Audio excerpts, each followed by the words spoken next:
ಯೋಗಿಯ ಆತ್ಮಕತೆ. ಪರಮಹಂಸ ಯೋಗಾನಂದ. ಅಧ್ಯಾಯ 3. 2 ದೇಹಗಳ ಸಂತ. ಅಪ್ಪ, ಬಲಾತ್ಕಾರವಿಲ್ಲದೆ ನಾನು ಮನೆಗೆ ಹಿಂದಿರುಗುವುದಾಗಿ ಮಾತು ಕೊಟ್ಟರೆ ಪ್ರೇಕ್ಷಣೀಯ ಸ್ಥಳ ವಿಹಾರಕ್ಕಾಗಿ ವಾರಣಾಸಿಗೆ ಹೋಗಿ ಬರಬಹುದೇ?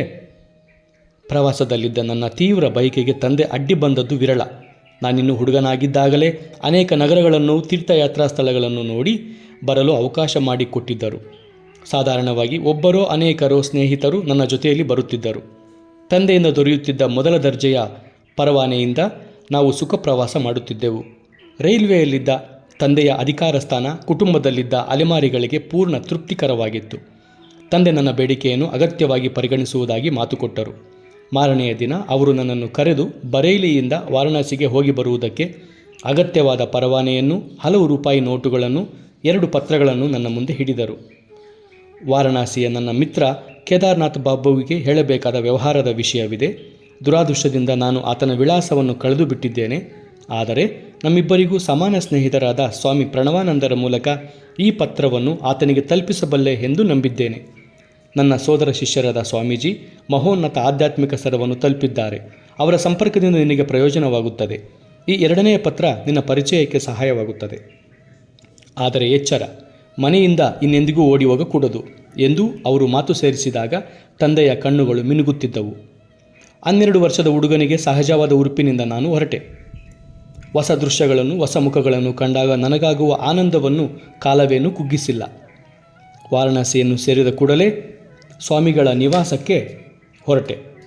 ಮುಂದಿನ ಬಾಗಿಲು ತೆರೆದಿತ್ತು. 2ನೇ ಅಂತಸ್ತಿನಲ್ಲಿದ್ದ ನೀಳವಾದ ಹಜಾರದಂತಿದ್ದ ಕೊಠಡಿಗೆ ಏರಿ ಹೋದೆ. ಕೌಪೀನವನ್ನು ಮಾತ್ರವೇ ಧರಿಸಿದ್ದ ಸ್ವಲ್ಪ ಸ್ಥೂಲಕಾಯರಾದ ವ್ಯಕ್ತಿ ತುಸು ಎತ್ತರವಾದ ವೇದಿಕೆಯ ಮೇಲೆ ಪದ್ಮಾಸನ ಹಾಕಿ ಕುಳಿತಿದ್ದರು. ಅವರ ತಲೆ ಮತ್ತು ಸುಕ್ಕುಗಳಿಲ್ಲದ ಮುಖ ಪೂರ್ಣವಾಗಿ ಬೋಳಾಗಿದ್ದವು. ಅವರ ತುಟಿಗಳ ಮೇಲೆ ದಿವ್ಯಾನಂದದ ಮುಗುಳ್ನೆಗೆ ಲಾಸ್ಯವಾಡುತ್ತಿತ್ತು. ತಾವಾಗಿ ನುಗ್ಗಿ ಬಂದೆನೆಂಬ ಭಾವವನ್ನು ನನ್ನಿಂದ ಹೋಗಿಸಲೆಂದು ಅವರೇ ಹಳೆಯ ಗೆಳೆಯನಂತೆ ನನ್ನನ್ನು ಸ್ವಾಗತಿಸಿದರು. ಬಾಬಾ ಆನಂದ್, ಮಗುವಿನಂತಹ ವಾಣಿಯಿಂದ ಹೃತ್ಪೂರ್ವಕವಾಗಿ ಸ್ವಾಗತಿಸಿದರು. ನಾನು ಮಂಡಿಯೂರಿ ಅವರ ಪಾದಸ್ಪರ್ಶ ಮಾಡಿದೆ.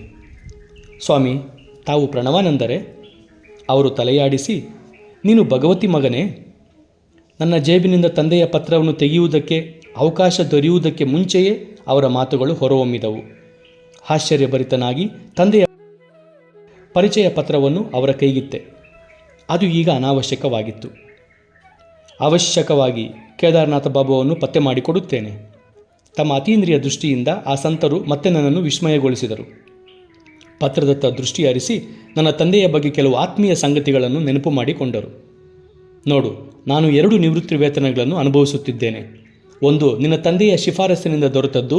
ಅವರಿಗಾಗಿ ನಾನು ಒಂದು ಕಾಲದಲ್ಲಿ ರೈಲ್ವೆ ಕಚೇರಿಯಲ್ಲಿ ಕೆಲಸ ಮಾಡುತ್ತಿದ್ದೆ. ಇನ್ನೊಂದು ನನ್ನ ಸ್ವರ್ಗದ ತಂದೆಯ ಶಿಫಾರಸ್ಸಿನಿಂದ ದೊರೆತದ್ದು. ಆತನಿಗಾಗಿ ಆತ್ಮಸಾಕ್ಷಿಯಂತೆ ಬಾಳಿನಲ್ಲಿ ನನ್ನ ಐಹಿಕ ಕರ್ತವ್ಯಗಳೆಲ್ಲವನ್ನೂ ಪೂರೈಸಿದ್ದೇನೆ. ಈ ಹೇಳಿಕೆ ನನಗೆ ಅಸ್ಪಷ್ಟವಾಗಿ ಕಂಡಿತು. ಪರಮಪಿತನಿಂದ ಯಾವ ನಿವೃತ್ತಿ ವೇತನವನ್ನು ಪಡೆಯುತ್ತಿದ್ದೀರಿ ಪೂಜ್ಯರೇ? ಆತ ನಿಮ್ಮ ಮಡಿಲಿಗೆ ಹಣವನ್ನು ಸುರಿಸುವನೇ? ಅದಕ್ಕೆ ಅವರು ನಕ್ಕರು. ಅಂದರೆ ಆ ವೇತನ ಅಗಾಧವಾದ ಶಾಂತಿ, ಹಲವು ವರ್ಷಗಳ ಗಾಢ ಧ್ಯಾನದ ಪ್ರತಿಫಲ ಅದು. ನಾನೀಗ ಹಣದ ಆಸೆ ಪಡುವವನಲ್ಲ. ನನ್ನ ಅಲ್ಪ ಪ್ರಾಪಂಚಿಕ ಅವಶ್ಯಕತೆಗಳಿಗೆ ಸಾಕಷ್ಟು ಏರ್ಪಾಡು ಇದೆ. 2ನೇ ನಿವೃತ್ತಿ ವೇತನದ ಅರ್ಥವೇನೆಂಬುದನ್ನು ಆಮೇಲೆ ನೀನು ತಿಳಿದುಕೊಳ್ಳುವೆ. ಇದ್ದಕ್ಕಿದ್ದಂತೆ ಸಂಭಾಷಣೆಯನ್ನು ನಿಲ್ಲಿಸಿ ಆ ಸಂತರು ಗಂಭೀರವಾಗಿ ಅಚಲರಾದರು. ಒಗಟಿನಂತಹ ಪ್ರಭಾವ ಅವರನ್ನು ಆಕ್ರಮಿಸಿತು. ಮೊದಲು ಅವರ ಕಣ್ಣುಗಳು ಕುತೂಹಲಕರವಾದ ಏನನ್ನೂ ನೋಡುತ್ತಿರುವಂತೆ ಹೊಳೆದು ಮತ್ತೆ ಮಂದವಾಯಿತು. ಅವರು ಮಾತಾಡದೆ ಮೌನ ತಳೆದುದು ನನಗೆ ಮುಖ ಮುರಿದಂತಾಯಿತು. ತಂದೆಯ ಸ್ನೇಹಿತರನ್ನು ಹೇಗೆ ಭೇಟಿ ಮಾಡಬಹುದೆಂಬುದನ್ನು ಅವರು ನನಗಿನ್ನೂ ತಿಳಿಸಿರಲಿಲ್ಲ. ಸ್ವಲ್ಪ ಚಡಪಡಿಕೆಯಿಂದ ನನ್ನ ಸುತ್ತ ಬರಿದಾಗಿದ್ದ ಕೋಣೆಯನ್ನು ನೋಡಿದೆ. ನಮ್ಮಿಬ್ಬರನ್ನೂ ಬಿಟ್ಟು ಕೋಣೆಯೆಲ್ಲ ಬರಿದು. ನನ್ನ ಕೆಲಸವಿಲ್ಲದ ಕಣ್ಣಿಗೆ ಅವರು ಕುಳಿತಿದ್ದ ವೇದಿಕೆಯ ತಳಭಾಗದಲ್ಲಿದ್ದ ಮರದ ಹಾವುಗೆಗಳು ಕಂಡವು, ಚಪ್ಪಲಿಗಳು ಕಂಡವು. ಕಿರಿಯ ಮಹಾಶಯರೇ, ನೀವೇನು ಚಿಂತಿಸಬೇಡಿ. ನೀವು ನೋಡಬೇಕೆಂದಿರುವ ಮನುಷ್ಯ ಇನ್ನರ್ಧ ಗಂಟೆಯಲ್ಲಿ ನಿಮ್ಮೊಡನಿರುತ್ತಾನೆ. ಆ ಯೋಗಿಯು ನನ್ನ ಮನಸ್ಸಿನಲ್ಲಿದ್ದುದನ್ನು ಅವಲೋಕಿಸುತ್ತಿದ್ದರು. ಆ ಸಮಯದಲ್ಲಿ ಅದೇನೂ ಅತಿ ದುಷ್ಕರ ಸಾಹಸ ಕಾರ್ಯವಾಗಿರಲಿಲ್ಲ. ಮತ್ತೆ ಅವರು ನಿಗೂಢ ಮೌನವನ್ನು ಆರಂಭಿಸಿದರು. 30 ನಿಮಿಷಗಳಾದುದನ್ನು ನನ್ನ ಗಡಿಯಾರ ನನಗೆ ಸೂಚಿಸಿದಾಗ ಸ್ವಾಮೀಜಿ ಎಚ್ಚೆತ್ತರು. ಕೇದಾರ್ನಾಥ್ ಬಾಬು ಬಾಗಿಲ ಬಳಿ ಬಂದೆನೆಂದುಕೊಂಡಿದ್ದೇನೆ ಎಂದರು.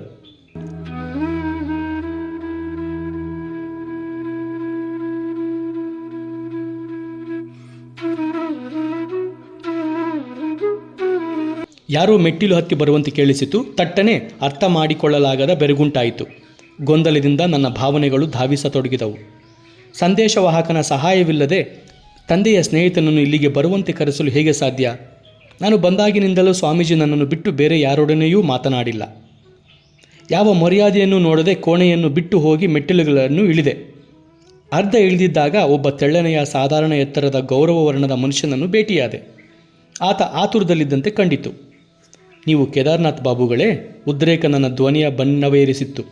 ಹೌದು, ನನ್ನನ್ನು ಭೇಟಿಯಾಗುವುದಕ್ಕೆ ಇಲ್ಲಿ ಕಾದಿರುವ ಭಗವತಿಯ ಮಗನಲ್ಲವೇ ನೀನು ಎಂದು ಸ್ನೇಹಭಾವದಿಂದ ಅವರು ನೆಕ್ಕರು. ಸ್ವಾಮಿ, ನೀವು ಇಲ್ಲಿಗೆ ಹೇಗೆ ಬಂದಿರಿ? ವಿವರಿಸಲಾಗದ ಅವರ ಆಗಮನದಿಂದ ನನಗೆ ದಿಗ್ಭ್ರಮೆಯಂತಹ ಕೋಪದ ಅನುಭವವಾಯಿತು. ಈ ದಿನ ಎಲ್ಲವೂ ರಹಸ್ಯಮಯವಾಗಿದೆ. ಈಗ 1 ಗಂಟೆಗೆ ಮುಂಚೆ ನಾನು ಗಂಗಾ ನದಿಯಲ್ಲಿ ಆಗತಾನೆ ಸ್ನಾನವನ್ನು ಮುಗಿಸಿದ್ದೆ. ಸ್ವಾಮಿ ಪ್ರಣವಾನಂದರು ನನ್ನ ಬಳಿಗೆ ಬಂದರು. ಆ ಸಮಯದಲ್ಲಿ ನಾನು ಅಲ್ಲಿರುತ್ತೇನೆಂದು ಅವರಿಗೆ ಹೇಗೆ ತಿಳಿಯುತ್ತೋ ನನಗೆ ಗೊತ್ತಿಲ್ಲ. ಭಗವತಿಯ ಮಗ ನಿನಗಾಗಿ ನನ್ನ ಕೋಣೆಯಲ್ಲಿ ಕಾಯುತ್ತಿದ್ದಾನೆ, ನನ್ನೊಡನೆ ಬರುವೆಯಾ ಎಂದು ಕೇಳಿದರು. ಸಂತೋಷದಿಂದ ಒಪ್ಪಿದೆ. ಕೈ ಹಿಡಿದುಕೊಂಡು ನಾವು ಮುಂದುವರೆದಂತೆ ಮರದ ಹಾವುಗೆಗಳನ್ನು ಧರಿಸಿದ್ದ ಸ್ವಾಮೀಜಿ ಆಶ್ಚರ್ಯವೆಂಬಂತೆ ಸುತ್ತಾಟಕ್ಕಾಗಿಯೇ ಇರುವ ದೃಢವಾದ ಪಾದರಕ್ಷೆಗಳನ್ನು ಧರಿಸಿದ್ದ ನನ್ನನ್ನು ಮೀರಿಸಿ ನಡೆದರು. ನನ್ನ ಜಾಗವನ್ನು ಸೇರಲು ನಿನಗೆ ಎಷ್ಟು ಕಾಲ ಬೇಕು? ಈ ಪ್ರಶ್ನೆ ಕೇಳಲು ಪ್ರಣವಾನಂದಜಿ ತಕ್ಷಣ ನಿಂತರು. ಸುಮಾರು ಅರ್ಧ ಗಂಟೆ. ಅವರು ನನ್ನತ್ತ ಒಂದು ಒಗಟಿನಂತಹ ದೃಷ್ಟಿಯನ್ನು ಬೀರಿ, ನನಗೀಗ ಬೇರೆ ಕೆಲಸವಿದೆ, ನಿನ್ನನ್ನು ಹಿಂದೆ ಬಿಟ್ಟು ಹೋಗಬೇಕಾಗಿದೆ. ನನ್ನ ಮನೆಯಲ್ಲಿ ನೀನು ನನ್ನನ್ನು ಭೇಟಿಯಾಗಬಹುದು. ಭಗವತಿಯ ಮಗ ಮತ್ತು ನಾನು ನಿನಗಾಗಿ ಕಾದಿರುತ್ತೇವೆ ಎಂದರು. ನಾನು ಪ್ರತಿ ಹೇಳುವುದಕ್ಕೆ ಮೊದಲೇ ಅವರು ನನ್ನನ್ನು ಬಿಟ್ಟು ವೇಗವಾಗಿ ನುಗ್ಗಿ ಹೊರಟೇ ಬಿಟ್ಟರು ಹಾಗೂ ಗುಂಪಿನಲ್ಲಿ ಮಾಯವಾಗಿ ಬಿಟ್ಟರು. ನಾನಿಲ್ಲಿಗೆ ನನ್ನಿಂದ ಆದಷ್ಟು ವೇಗವಾಗಿ ನಡೆದು ಬಂದೆ. ಈ ವ್ಯಾಖ್ಯಾನ ನನ್ನ ದಿಗ್ಭ್ರಮೆಯನ್ನು ಮತ್ತಷ್ಟು ಹೆಚ್ಚಿಸಿಸಷ್ಟೇ.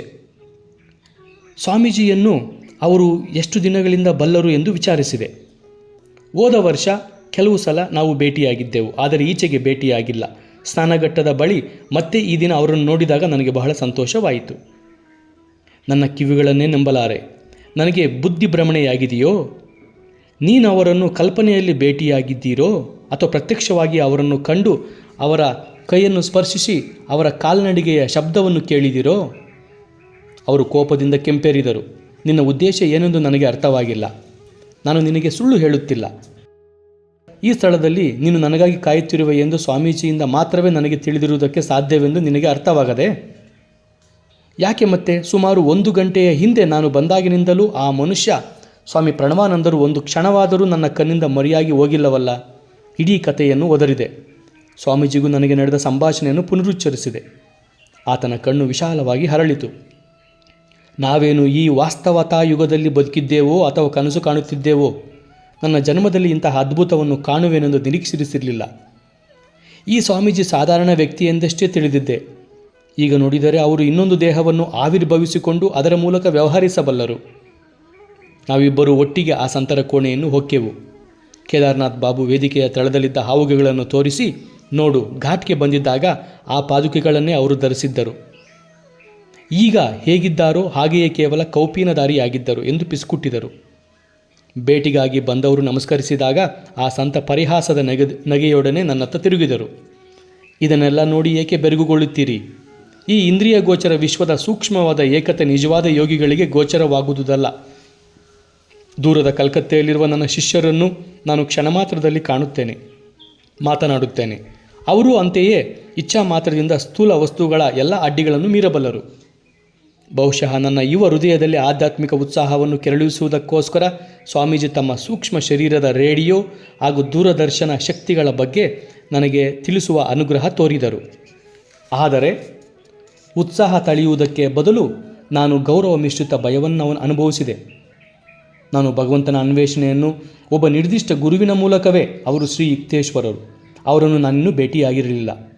ಕೈಗೊಳ್ಳಬೇಕಾದ ವಿಧಿ ಇದ್ದುದರಿಂದ ಪ್ರಣವಾನಂದರನ್ನು ನನ್ನ ಗುರುವಾಗಿ ಸ್ವೀಕರಿಸಲು ನನಗೆ ಒಲವುಂಟಾಗಲಿಲ್ಲ. ಅಲ್ಲಿದ್ದುದು ಅವರೇನೋ, ಅಥವಾ ಅವರ ಪ್ರತಿರೂಪವೋ ಎಂಬ ಆಶ್ಚರ್ಯದಿಂದ ಸಂದೇಹಗ್ರಸ್ತನಾಗಿ ಅವನತ್ತ ನೋಡಿದೆ. ಗುರುಗಳು ಆತ್ಮನನ್ನು ಜಾಗೃತಿಗೊಳಿಸುವಂತಹ ದೃಷ್ಟಿಯನ್ನು ಬೀರಿ ತಮ್ಮ ಗುರುಗಳ ಬಗ್ಗೆ ಕೆಲವು ಪ್ರಚೋದನಕಾರಿಯಾದ ಮಾತುಗಳನ್ನಾಡಿ ನನ್ನ ಅಶಾಂತಿಯನ್ನು ಹೊರದೂಡಲು ಯತ್ನಿಸಿದರು. ನಾನು ತಿಳಿದ ಮಟ್ಟಿಗೆ ಲಾಹರಿ ಮಹಾಶಯರು ಅತ್ಯಂತ ಮಹಾನ್ ಯೋಗಿಗಳು. ದೇಹ ರೂಪದಲ್ಲಿದ್ದ ದೇವತ್ವವೇ ಅವರು. ಶಿಷ್ಯನೇ ಸ್ವಇಚ್ಛೆಯಿಂದ ಮತ್ತೊಂದು ಮಾಂಸಲ ದೇಹರೂಪವನ್ನು ಸೃಷ್ಟಿಸಿಕೊಳ್ಳಬಲ್ಲನಾದರೆ ವಾಸ್ತವವಾಗಿ ಯಾವ ಅದ್ಭುತ ಕಾರ್ಯವನ್ನು ತಾನೇ ಅವನ ಗುರು ಮಾಡಲಾರ ಎಂದು ಯೋಚಿಸಿದೆ. ಗುರುವಿನ ನೆರವು ಎಷ್ಟು ಅಮೂಲ್ಯವಾದುದೆಂದು ನಿನಗೆ ಹೇಳುತ್ತೇನೆ. ಇನ್ನೊಬ್ಬ ಶಿಷ್ಯನೊಡನೆ ನಾನು ಪ್ರತಿ ರಾತ್ರಿ 8 ಗಂಟೆಗಳ ಕಾಲ ಧ್ಯಾನ ಮಾಡುತ್ತಿದ್ದೆ. ಹಗಲು ಹೊತ್ತು ನಾವು ರೈಲ್ವೆ ಕಚೇರಿಯಲ್ಲಿ ಕೆಲಸ ಮಾಡಬೇಕಾಗಿತ್ತು. ಗುಮಾಸ್ತನ ಕರ್ತವ್ಯಗಳನ್ನು ನಿರ್ವಹಿಸಿಕೊಂಡು ಹೋಗುವುದು ಕಷ್ಟವಾಗಿ ಕಂಡದ್ದರಿಂದ ನನ್ನ ಪೂರ್ಣ ಕಾಲವನ್ನು ಭಗವಂತನಿಗಾಗಿಯೇ ವಿನಿಯೋಗಿಸಬೇಕೆಂದು ಬಯಸಿದೆ. 8 ವರ್ಷಗಳ ಕಾಲ ರಾತ್ರಿಯಲ್ಲಿ ಅರ್ಧ ಭಾಗದಷ್ಟು ಧ್ಯಾನ ಮಾಡುತ್ತಾ ಸತತ ಪ್ರಯತ್ನ ಮಾಡಿದೆ. ಅದ್ಭುತವಾದ ಫಲಗಳು ದೊರೆತವು. ಪ್ರಚಂಡವಾದ ಆಧ್ಯಾತ್ಮಿಕ ಅನುಭವಗಳು ನನ್ನ ಮನಸ್ಸನ್ನು ಬೆಳಗಿದವು. ಆದರೆ ಅನಾದ್ಯನಂತನಾದ ಪರಮಾತ್ಮನಿಗೂ ನನಗೂ ನಡುವೆ ಸಣ್ಣ ತೆರೆ ಯಾವಾಗಲೂ ಉಳಿದಿತ್ತು. ಮಾನವಾತೀತ ಶ್ರದ್ಧೆಯಿಂದಲೂ ಕೂಡ ಅಂತಿಮ ಅಪವರ್ತನೀಯ ಸಾಯುಜ್ಯವು ನನಗೆ ಲಭ್ಯವಾಗುತ್ತಿಲ್ಲ ಎಂಬುದನ್ನು ಕಂಡುಕೊಂಡೆ. ಒಂದು ಸಂಜೆ ನಾನು ಲಾಹರಿ ಮಹಾಶಯರನ್ನು ಭೇಟಿಯಾಗಿ ನನ್ನ ಪರವಾಗಿ ದೇವರಲ್ಲಿ ಭಿನ್ನವಿಸಿ ಎಂದು ಯಾಚಿಸಿದೆ. ಇಡೀ ರಾತ್ರಿ ನನ್ನ ಒತ್ತಾಯದ ಬೇಡಿಕೆ ಮುಂದುವರಿಯಿತು. ದೈವ ಸ್ವರೂಪಿಗಳಾದ ಗುರುಗಳೇ, ನನ್ನ ಆಧ್ಯಾತ್ಮಿಕದ ಅಳಲು ಎಷ್ಟು ತೀವ್ರವಾಗಿದೆ ಎಂದರೆ ಆ ಮಹಾಪ್ರಿಯತಮನನ್ನು ಮುಖಾಮುಖಿಯಾಗಿ ದರ್ಶಿಸಿದಲ್ಲದೆ ನನ್ನ ಜೀವನವನ್ನು ಹಿಡಿದಿರಲಾರೆ. ನಾನೇನು ಮಾಡಲಿ? ನೀನು ಮತ್ತಷ್ಟು ಗಾಢವಾಗಿ ಧ್ಯಾನ ಮಾಡಬೇಕು. ಓ ಪರಮಾತ್ಮ, ನನ್ನ ಗುರುವೇ, ನಿನ್ನಲ್ಲಿ ಮೊರೆಯಿಡುತ್ತಿದ್ದೇನೆ. ನೀನು ಭೌತ ದೇಹದೊಡನೆ ನನ್ನ ಮುಂದೆ ಆವಿರ್ಭವಿಸುವುದನ್ನು ನೋಡಿದ್ದೇನೆ. ನಿನ್ನನ್ನು ಅನಂತ ಸ್ವರೂಪದಲ್ಲೂ ನೋಡುವಂತೆ ನನ್ನನ್ನು ಅನುಗ್ರಹಿಸು. ಲಾಹರಿ ಮಹಾಶಯರು ದಯಾಮಯತೆಯ ಸಂಕೇತವಾಗಿ ತಮ್ಮ ಕೈ ಚಾಚಿದ್ದರು. ನೀನಿನ್ನು ಹೋಗಿ ಧ್ಯಾನ ಮಾಡು. ನಿನ್ನ ಪರವಾಗಿ ನಾನು ಬ್ರಹ್ಮನಿಗೆ ನಿವೇದಿಸಿದ್ದೇನೆ. ಅಳತೆ ಮೀರಿ ಹುಬ್ಬಿಯೋಗಿ ನಾನು ಮನೆಗೆ ಹಿಂದಿರುಗಿದೆ. ಆ ರಾತ್ರಿ ಧ್ಯಾನದಲ್ಲಿ ನನ್ನ ಬಾಳಿನ ಉಜ್ವಲವಾದ ಧ್ಯೇಯ ಸಾಧಿತವಾಯಿತು. ನಾನೀಗ ನಿರಂತರವಾಗಿ ಆಧ್ಯಾತ್ಮಿಕ ನಿವೃತ್ತಿ ವೇತನವನ್ನು ಅನುಭವಿಸುತ್ತಿದ್ದೇನೆ.